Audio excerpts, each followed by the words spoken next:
الحمدللہ رب العالمین والصلاۃ والسلام علی سید الانبیاء والمرسلین، اما بعد۔ ایک اہم مسئلہ جو حج کے حوالے سے بہت سے لوگوں کو درپیش ہوتا ہے وہ ہے نمازوں کے قصر کرنے کا یا پوری نماز پڑھنے کا، کیونکہ عام طور پر 40 دن کے لیے پاکستان سے لوگ حج کے لیے جاتے ہیں۔ اب کسی کی فلائٹ کبھی ہوتی ہے، کسی کی کبھی ہوتی ہے۔ حج سے پہلے بعض لوگوں کو زیادہ دن مکے میں ملتے ہیں، کچھ کو کم ملتے ہیں۔ تو مینا میں نے یہ دیکھا کہ بہت زیادہ لوگ اس معاملے میں جھگڑ رہے ہوتے ہیں۔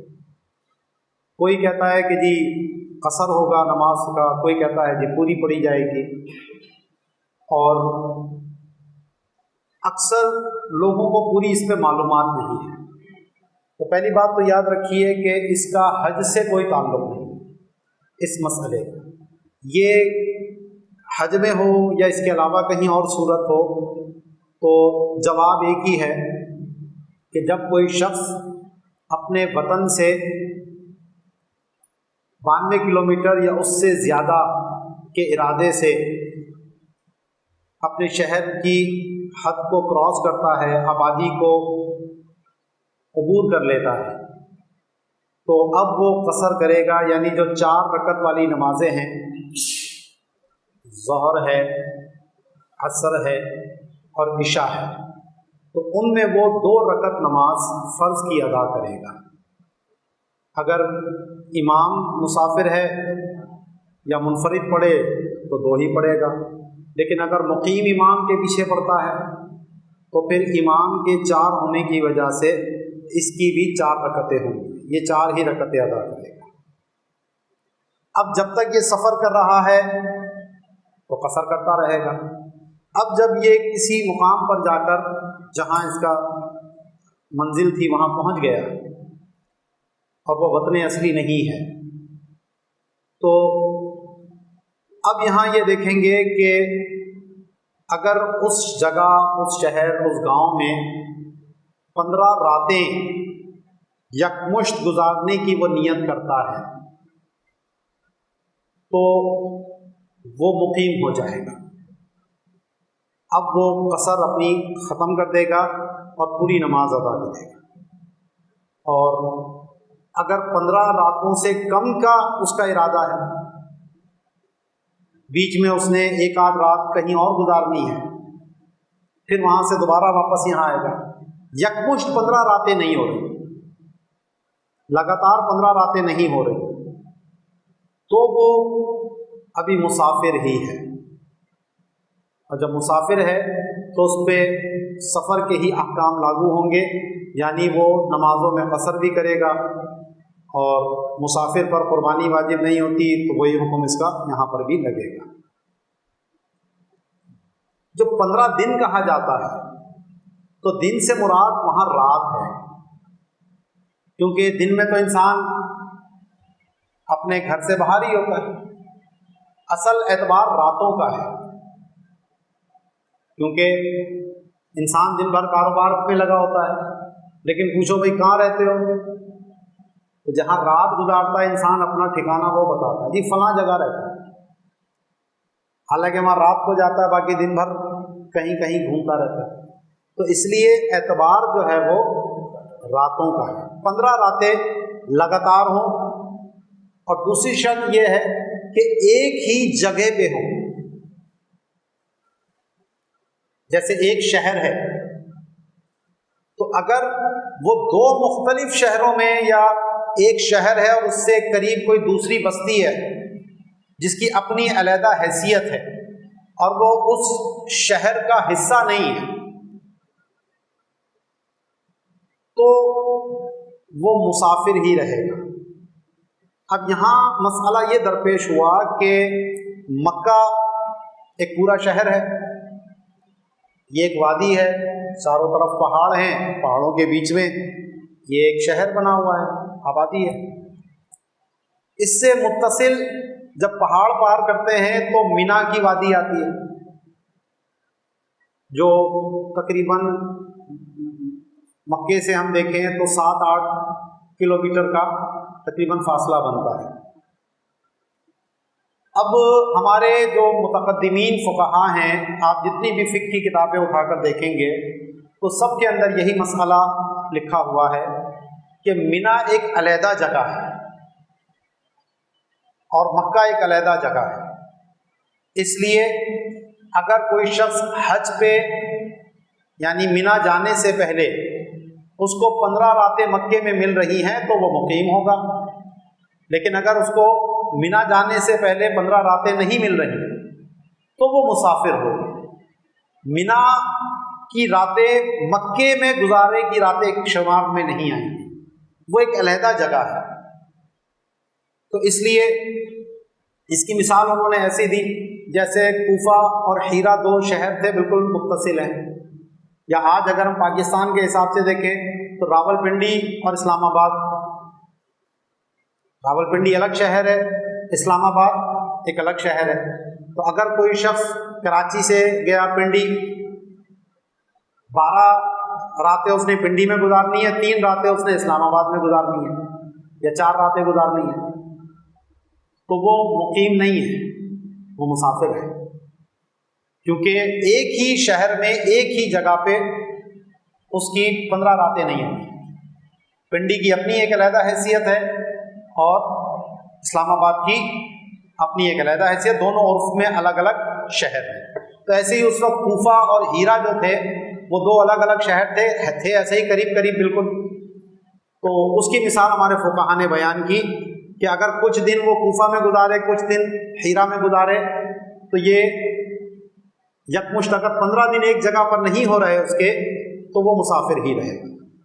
تو اب منی ایک علیحدہ مقام ہے، تو اس لیے اگر مکے میں 15 دن نہیں ہو رہے تو وہ مسافر ہی قرار پائے گا۔ اب فی زمانہ کچھ علماء نے اس پر یہ بات کہی کہ جناب اب مکے کی آبادی بہت پھیل گئی ہے اور منی کے ساتھ ایک نئی آبادی بنائی جس کا نام عزیزیہ کا علاقہ رکھا ہے۔ ان کا جو ہے وہ بادشاہ تھا عبدالعزیز، تو اس کی مناسبت سے انہوں نے عزیزیہ نام کی وہ بستی بسائی ہے۔ اور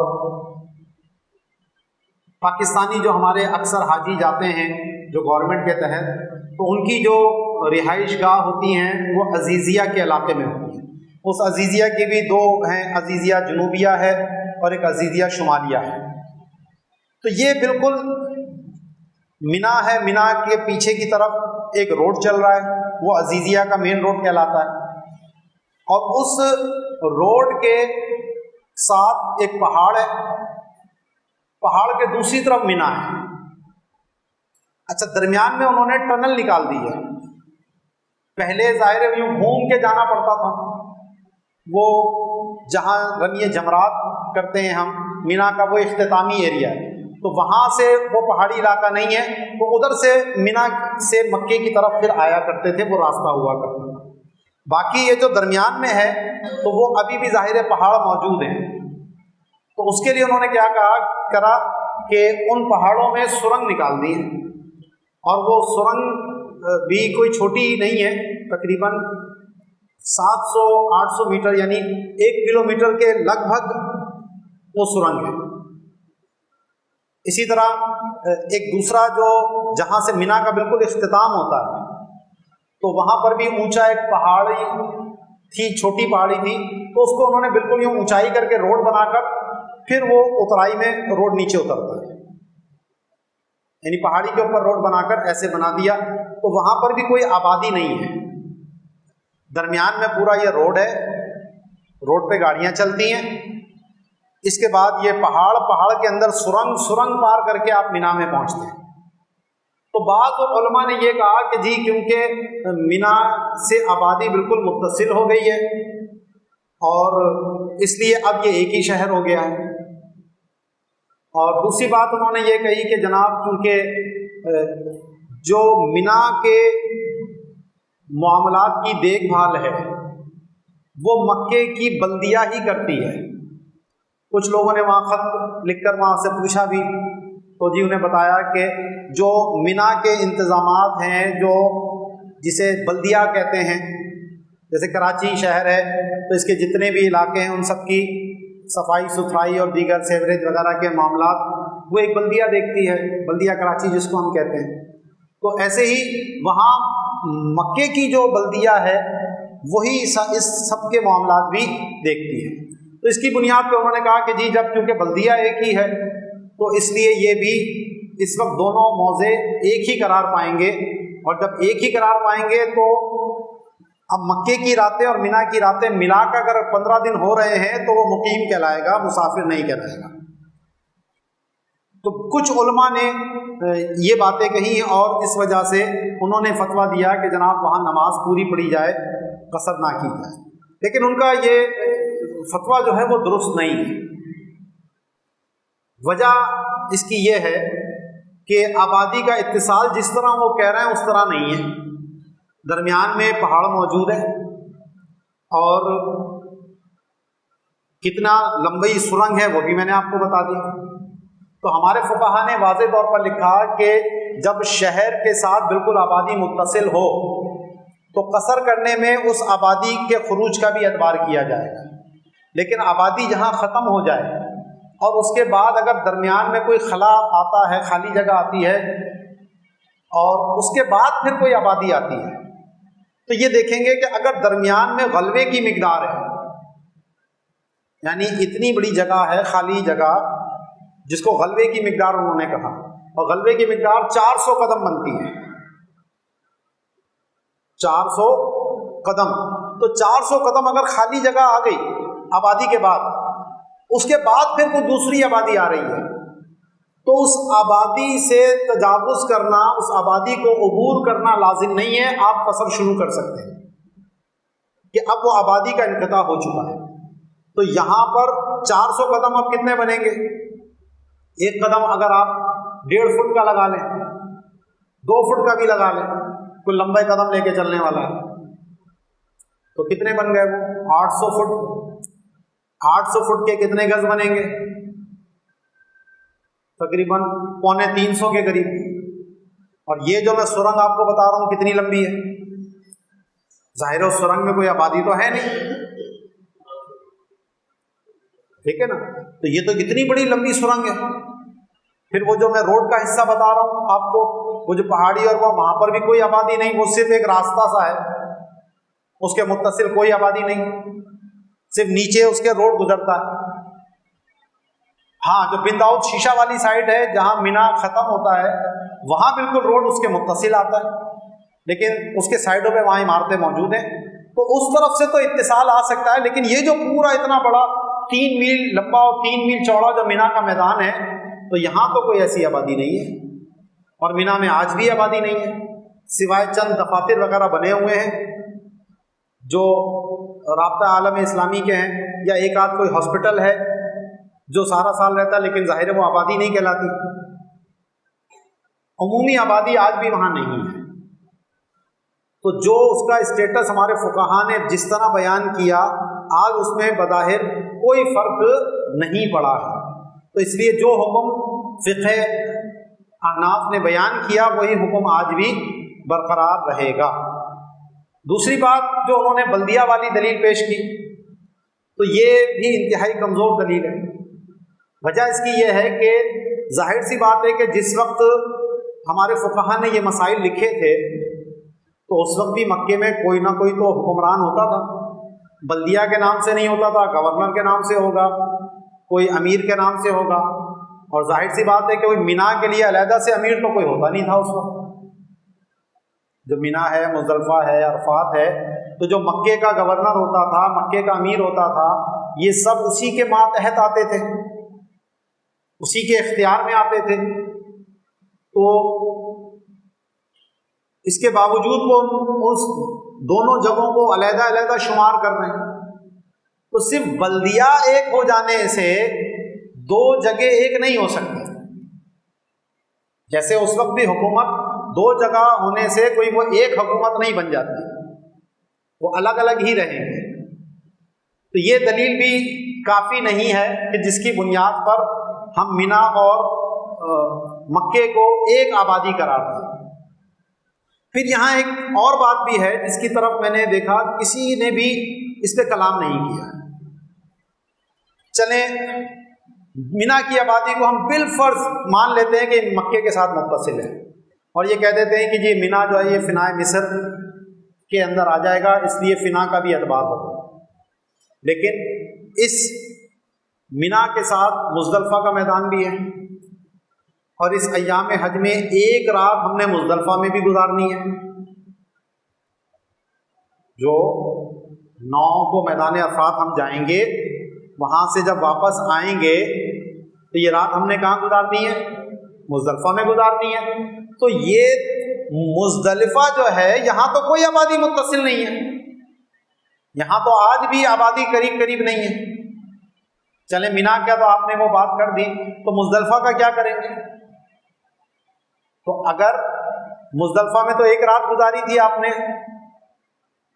8 تاریخ کی ظہر پڑھ کے گئے تھے اور ایک رات گزاری، صبح 9 ہو گئی، 9 کو آپ میدان عرفات گئے، وہاں سے رات آپ نے مزدلفہ میں گزاری، تو ایک رات تو مینا سے باہر بھی گزر رہی ہے آپ کی، تو اس کا کیا حکم ہے؟ تو یہ تو کیا پھر مزدلفہ کو بھی آپ اس کے ساتھ شمار کریں گے؟ یعنی مینا جو ہے وہ مکے کا فنا ہو گیا اور یہ مزدلفہ اس مینا کا فنا ہو گیا، تو فنا در فنا کہاں تک چلے گا سلسلہ یہ؟ تو ایسی کوئی نظیر ہماری فقہ کی کتابوں میں موجود نہیں ہے۔ اس وجہ سے صحیح مسئلہ یہی ہے کہ اگر آپ کو مکے میں 15 راتیں حج سے پہلے نہیں مل رہی تو آپ مسافر ہیں اور آپ مینا میں، مزدلفہ میں، میدان عرفات میں نماز قصر کریں گے۔ ہاں جب آپ حج سے فارغ ہو گئے اور واپس مکے آئے ہیں تو اب واپس آ کر پھر دیکھیں گے کہ اب آپ کی 15 راتیں مکے میں ہیں یا نہیں۔ اگر ابھی بھی 15 راتیں آپ کو نہیں مل رہی، درمیان میں آپ نے مدینہ منورہ جانا ہے، تو پھر بھی آپ مسافر ہی ہیں، اور اگر 15 راتیں آپ کو مل رہی ہیں یکمشت تو پھر آپ مقیم ہو جائیں گے، اور جب مقیم ہیں تو پھر جب تک سفر شروع نہیں کرتے آپ مقیم ہی کہلائیں گے۔ اگر پھر مدینہ منورہ کے لیے آپ روانہ ہوتے ہیں تو پھر اس سفر کی وجہ سے آپ کا وطن اقامت باطل ہو جائے گا، اور پھر اس سفر کے دوران آپ نماز کا قصر کریں گے، اور مدینہ منورہ پہنچ کر، کیونکہ وہاں عام طور پر 8 دن ہی ملتے ہیں، 8 راتیں ہی ملتی ہیں، تو اس میں آپ مسافر ہوتے ہیں، وہاں پہ مسافر کے احکام لاگو ہوں گے۔ تو اس مسئلے کو اگر آپ اچھی طرح سمجھ گئے ہیں تو انشاءاللہ امید ہے کہ اب وہاں کوئی جھگڑا نہیں ہو، اور لوگوں کو اگر یہ چیز صحیح سے سمجھا دی جائے تو انشاءاللہ اگر کوئی مسافر ہے تو مسافر والی پڑے گا، مقیم ہے تو مقیم والی پڑے گا، اس میں جھگڑنے کی آپس میں کوئی ضرورت نہیں ہے۔ وما علینا الا البلاغ المبین۔